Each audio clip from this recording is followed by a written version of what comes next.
Today we celebrate St. Crescentia.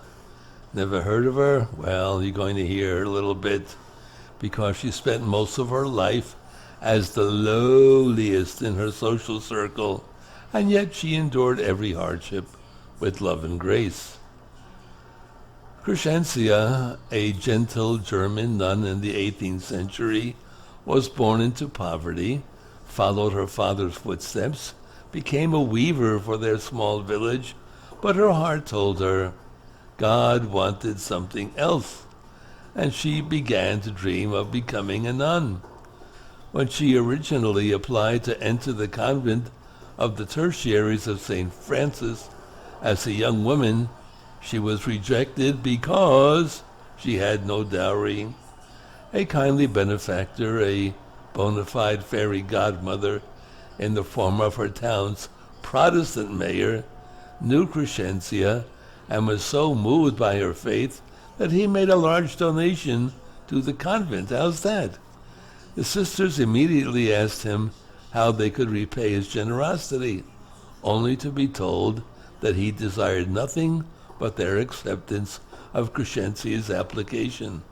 Surprised, they allowed Crescentia to enter as a novice, but only begrudgingly, viewing her as a burden and a tax upon their convent.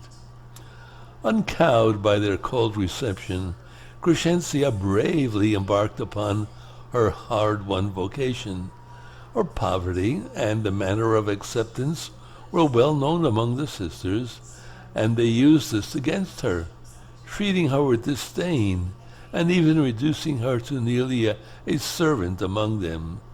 Denied her own cell, she slept in the corner of others' rooms, eventually receiving a damp cupboard to curl up in at night.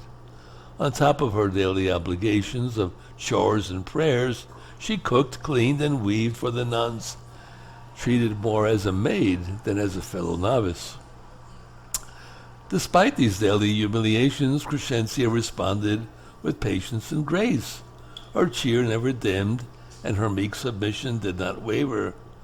4 years after her entrance to the convent, a new Mother Superior noticed her great piety and littleness of spirit.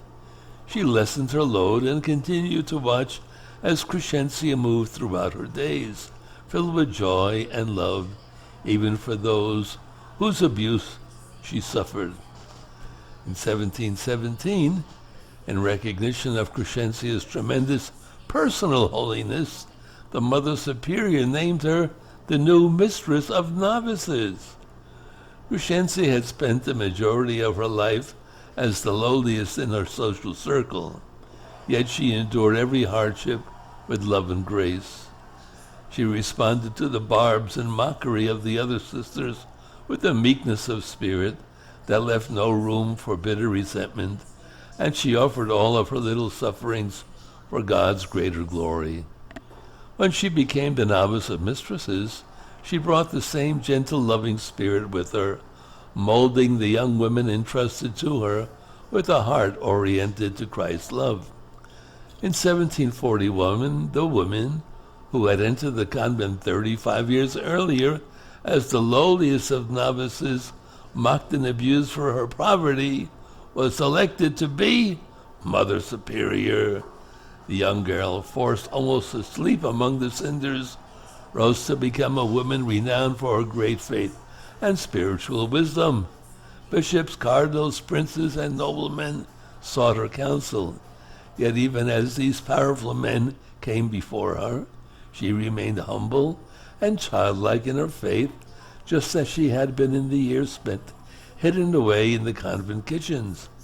In the final years of her life, Crescentia's prestige rose as her body failed.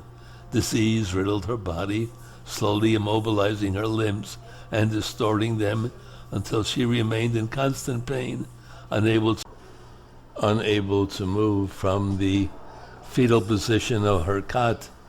Even then, in the face of such suffering, she thanked God for his goodness and bore her pain with radiant joy. Her great peace and interior joy never left her, as her eyes remained fixed on God, and she passed into eternity on Easter Sunday in 1744. St. Crescentia, you better pray for us because we need help. God bless her. God bless all of you.